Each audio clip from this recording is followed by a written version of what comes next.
My name is Elisabeth Egan, and my book is called A Window Opens.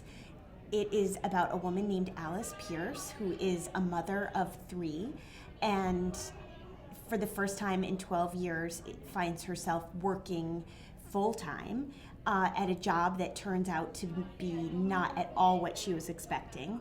And during the year she's at this job, she encounters all kinds of family tension and professional tension, and her father, who has been sick before with throat cancer, experiences a recurrence.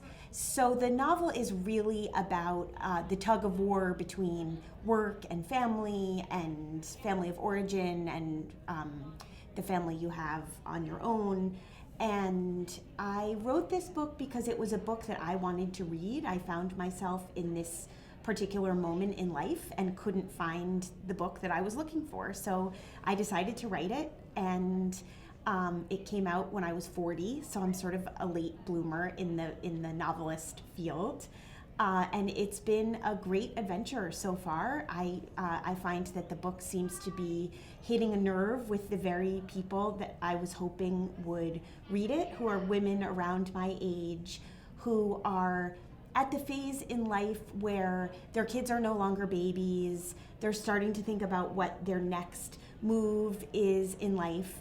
And they're starting to get back to the sense of ambition that they might have had before they had kids.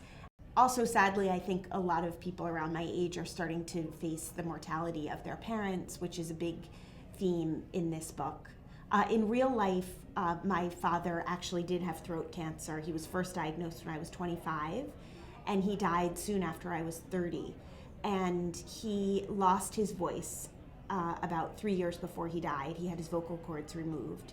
And if you've ever loved anyone who hasn't been able to speak, you know that it teaches you to appreciate the power and the gift of having a voice.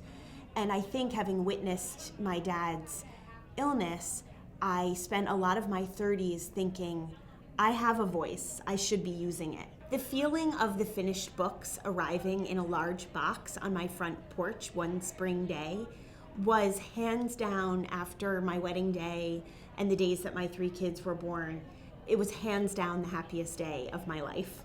I've spent my entire career as a book reviewer, so I receive at least 50 to 75 books in the mail every day.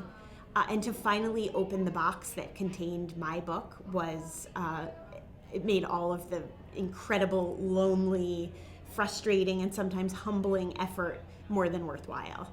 Everywhere I go to speak, every book club, every bookstore, every women's club, somebody always comes up to me afterwards and says, you know, I've wanted to write a book, or I have a book in my drawer that's half finished, or I was an English major, I thought I would be a writer too.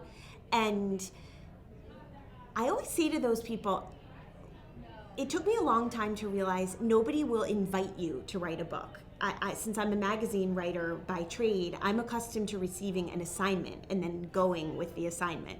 So I spent most of my adult life waiting for someone to call me and say, you should write a book.